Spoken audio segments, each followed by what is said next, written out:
CM సభ ఏర్పాట్లను మంత్రి పొంగులేటి పరిశీలించారు. మరింత సమాచారం మా ప్రతినిధి రవిచంద్ర అందిస్తారు.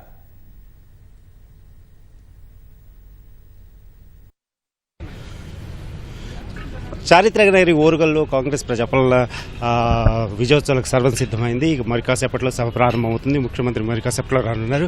మరి ఈ విజయోత్సవాల ప్రధాన ఉద్దేశాన్ని మంత్రి పొంగులేటి అలాగే సీతక్క మనతో ఉన్నారు. వారిని అడిగి తెలుసుకుందాం. సార్ చెప్పండి సార్, మీరు ప్రజలకు ఏం చెప్పబోతున్నారు ఈ సమాధానం? ప్రేక్షకులందరికీ నమస్కారం. మార్పు కావాలని అది ఇందిరమ్మ రాజ్యంతోనే సాధ్యమని తెలంగాణ రాష్ట్ర ప్రజలందరూ ఇందిరమ్మ రాజ్యాన్ని తెచ్చుకొని సుమారు 1 సంవత్సరం కాబోతుంది. ఈ గడిచిన ఈ సంవత్సరంలో తెలంగాణ రాష్ట్రంలో ప్రజల కష్టాలు తెలిసిన ప్రభుత్వంగా గౌరవ ముఖ్యమంత్రి రేవంత్ రెడ్డి గారి నాయకత్వంలోని ఈ ప్రభుత్వం పేదవాడు కష్టాలు అనేకమైనవి తీర్చడమే కాకుండా ఎన్నికల ముందు చేసిన వాగ్దానాలన్నిటినీ ఆర్థికంగా రాష్ట్రాన్ని ఆనాటి ప్రభుత్వం కొల్లగొట్టినా, ఆర్థికంగా రాష్ట్ర పరిస్థితి బాగలేకపోయినా మనసుంటే మార్గం ఉంటుంది అనే విధంగా గౌరవ ముఖ్యమంత్రి రేవంత్ రెడ్డి గారు పరిపరి విధాలు ఆలోచించి పేదవాడి అభ్యున్నతి కోసం, పేదవాడి కళ్లలో ఆనందాన్ని చూడాలని అనేక సంక్షేమ కార్యక్రమాలతో పాటు రాష్ట్ర అభివృద్ధిని అన్ని దిశలలో అన్ని రంగాలలో అభివృద్ధి చెందే విధంగా గౌరవ ముఖ్యమంత్రి రేవంత్ రెడ్డి గారు ఈనాడు తెలంగాణ రాష్ట్రంలో అనేక కార్యక్రమాలు చేపట్టాం. ముఖ్యంగా మొదటి సభ వరంగల్లో ఏర్పాటు చేయడానికి ప్రధానమైన కారణం హైదరాబాద్ తర్వాత చాలా పెద్ద టౌను వరంగల్ టౌను.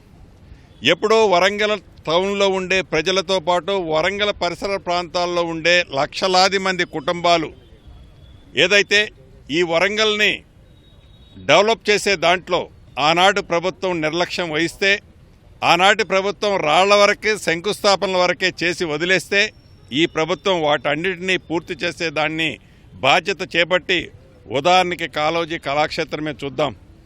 2014లో ఆనాటి ముఖ్యమంత్రి కేసీఆర్ గారు శంకుస్థాపన వేసి ఈ కళాక్షేత్రాన్ని అలానే గాలికి వదిలేస్తే గౌరవ ముఖ్యమంత్రి గారు ఈ సంవత్సరం జూన్ నెలలో ఈ ప్రాంతాన్ని పర్యటనకు వచ్చినప్పుడు మాకు అందరికీ సూచనలు ఇచ్చి ఎట్టి పరిస్థితుల్లో యుద్ధ ప్రాతిపదికలో ఈ కళాక్షేత్రాన్ని పూర్తి చేయాలని చెప్పారు. వారి ఆదేశాలనుసారం అధికారులము ప్రజాప్రతినిధులమైన మేమందరం ఆర్థికంగా రాష్ట్ర ప్రభుత్వం ఇబ్బందుల్లో ఉన్నా వాటిని పూర్తి చేసి ఈనాడు గౌరవ ముఖ్యమంత్రి చేతుల మీద ఓపెనింగ్ చేసుకోబోతున్నాం.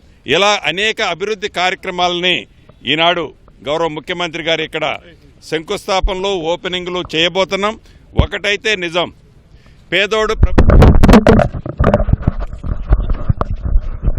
ప్రభుత్వం ఇందిరమ్మ రాజ్యంలో తప్పకుండా చెప్పిన ప్రతి మాటని తూచా తప్పకుండా పూర్తి చేస్తామని, భవిష్యత్తులో తెలంగాణ రాష్ట్రాన్ని దేశానికి ఒక రోల్ మోడల్ రాష్ట్రంగా తీర్చిదిద్దే దాంట్లో ఇందిరమ్మ ప్రభుత్వం ఉంటుందని మనస్ఫూర్తిగా తెలంగాణ ప్రజలకు తెలియజేస్తారు. మరి కాసేపట్లో సభ ప్రారంభం అవుతుంది. ముఖ్యమంత్రి ఇక్కడికి వచ్చి కాళోజీ కళాక్షేత్రాన్ని ప్రారంభిస్తారు. అలాగే ఇక్కడి నుంచి కూడా వెళ్ళి ఆర్ట్స్ అండ్ సైన్స్ కళాశాల ప్రాంగణంలో జరిగే భారీ బహిరంగ సభలో పాల్గొంటారు. Over to studio.